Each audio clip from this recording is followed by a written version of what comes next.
Dear viewers, welcome to my JK study hub channel. Now आज की video में हम करेंगे पंचायती राज सिस्टम इन इंडिया पे 20 MCQ. Now question number 1 is which are the following committee recommended for Panchayati Raj system in India. तो ऐसी कौन सी committee थी जिसने रेकमेंड किया था Panchayati Raj system in India में? That is Balwant Rai Mehta committee. Now इसके बाद हम आएंगे क्वेश्चन नंबर 2 पे। Which program was run for the social and cultural upliftment of the country? तो ऐसा कौन सा प्रोग्राम है जो social and cultural upliftment of the country के लिए किया जाता है? तो that is community development programme.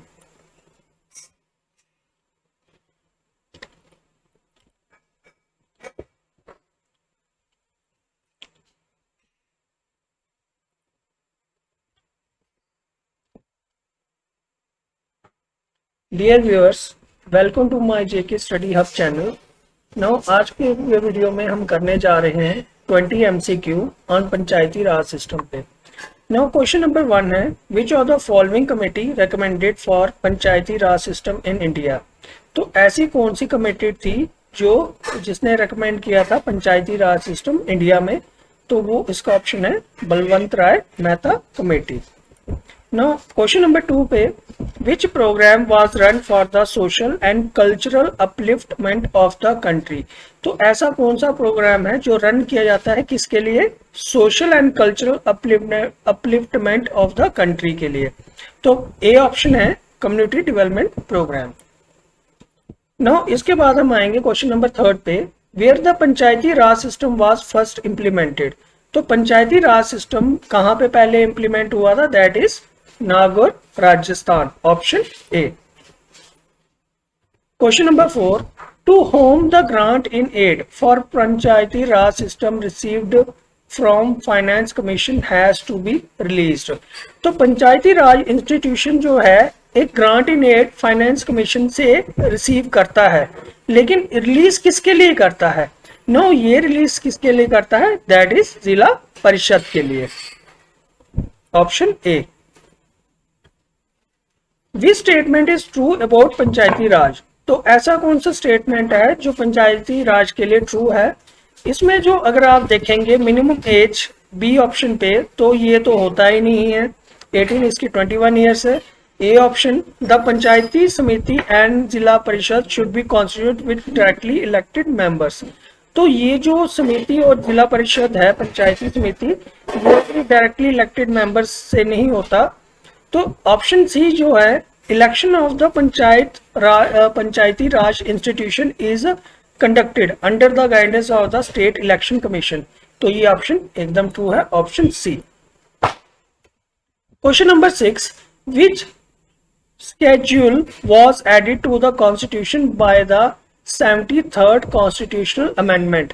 तो जो हमारी 73rd constitutional amendment हुई थी उसमें कौन सा हमने शेड्यूल ऐड किया था कॉन्स्टिट्यूशन में? That is 11th schedule. Question number 7 which of the following article is related to Panchayati Raj system. तो ऐसा कौन सा आर्टिकल है जो रिलेट करता है पंचायती राज सिस्टम के साथ? तो दैट इज आर्टिकल 243। इसके जितने भी सब क्लासेस आएंगे वो सारे किसके हैं? पंचायती राज सिस्टम के। Question number 8 which part of the constitution describes the Panchayati Raj constitution. तो ऐसा कौन सा पार्ट है कॉन्स्टिट्यूशन का जो डिस्क्राइब करता है पंचायती राज कॉन्स्टिट्यूशन को? That is part 9। Question number, I think numbering गलत हो गई है, नहीं नंबरिंग ठीक है। Question number 9 which of the following committee recommended for Panchayati Raj system in India. तो ऐसी कौन सी कमेटी है जिसने रिकमेंड किया था Panchayati Raj system in India? ये रिपीट कर गया है, लेकिन इसका ऑप्शन तो डिस्कस करेंगे, option B Balwant Rai Mehta committee. Now question number 10 how many tiers are in Panchayati Raj system of India. तो पंचायती राज सिस्टम के कितने टायर्स हैं? पंचायती राज सिस्टम के 3 टायर्स हैं। Question number 11 which of the following system is established on the basis of the direct election. तो ऐसा कौन सा सिस्टम है पंचायती राज का जो कि डायरेक्ट इलेक्शन से ही स्टैब्लिश होता है, तो उसको हम बोलेंगे that is Gram Panchayat. Option question number 12, which are the following statement is not correct? A, Panchayati Raj was established in India by Jawaharlal Nehru. B, Madhya Pradesh was the first statement which implemented the Panchayati Raj system in India. Now अब ये जो B part है, Madhya Pradesh was the first statement which implemented the Panchayati Raj system in India, ये incorrect है, क्योंकि जो first state थी वो कौन सी थी? राजस्थान। नाउ क्वेश्चन नंबर 13 पे आएंगे, what was the main purpose behind bringing the Panchayati Raj system to India? तो हमारा मेन पर्पस क्या था ताकि हम पंचायती राज सिस्टम को इंडिया में ला सके? तो इसका ऑप्शन था दैट इज, इसका आंसर है C, decentralization of the political power to the general peoples. Question number 14, which statement is not correct regarding Gram Sabha? तो ऐसी कौन सी स्टेटमेंट है जो कि करेक्ट नहीं है ग्राम सभा के regarding? Its powers have been determined by the central government. तो सेंट्रल गवर्नमेंट का कोई रोल नहीं होता ग्राम सभा में, इसीलिए ये स्टेटमेंट क्या है? Incorrect. Question number 15, which one of the following articles of the Indian constitution lays down that the state shall take steps to organize village panchayats? तो ऐसा कौन सा आर्टिकल है इंडियन कॉन्स्टिट्यूशन का जिससे कि हम कुछ स्टेप्स ले सकते हैं जिससे कि हम ऑर्गेनाइज कर सके विलेज पंचायत को? तो वो आपका कहता है article number 40। Question number 16, in 1977 under whose chairmanship the Panchayati Raj committee was formed? तो एक 1977 में एक पंचायती राज कमेटी फॉर्म हुई थी, तो किसके चेयरमैनशिप के अंडर वो बनी थी? That is Ashok Mehta committee. Question number 17, match the followings. तो ये यहाँ पे हमारे पास कुछ लिस्ट है जिसमें आपकी क्या है? स्टेट्स है, और यहाँ पे उनकी स्टेट्स की क्या है? इंटरमीडिएट पंचायत है। तो हमने ये देखना है कि कौन सा मैच करता है। देखिए, मध्य प्रदेश का मैच किसके साथ करेगा? ब्लॉक पंचायत के साथ।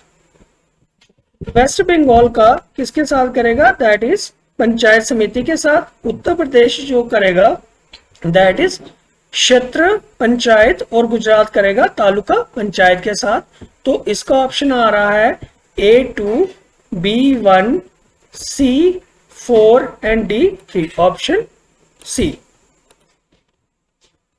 Question number 18, what is the minimum population below which panchayats at the intermediate level are not constituted as per provision of the constitution? 73rd amendment act।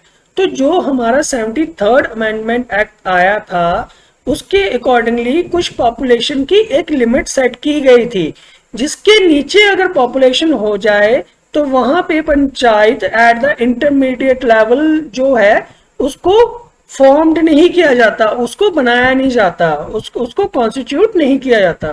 तो ऐसी कौन सी पॉपुलेशन थी? 20 लाख के नीचे कभी भी हमारी पंचायत जो होगी फॉर्मेशन नहीं होगी, उसको कॉन्स्टिट्यूट नहीं किया जाएगा एट द इंटरमीडिएट लेवल पे। Question number 19, which one of the following about article 243G is correct? तो ऐसा कौन सा आर्टिकल है जो 243G के बारे में करेक्ट है? That is, panchayats should be enabled by law to function as agents of the state government। तो पंचायत के सारे लॉ कौन बनाता है? ये कौन बनाता है? State government. स्टेट गवर्नमेंट ही इसका क्या है? एजेंट है। नाउ क्वेश्चन नंबर 20 पे, which one of the following provisions is reservation for the scheduled caste and the scheduled tribes in every panchayat made? तो ऐसा कौन सा आर्टिकल है जो कि हमें ये बताता है कि शेड्यूल कास्ट और शेड्यूल ट्राइब की रिजर्वेशन पंचायत में होती है? तो वो होती है that is article 243D, option D इसका करेक्ट आंसर है।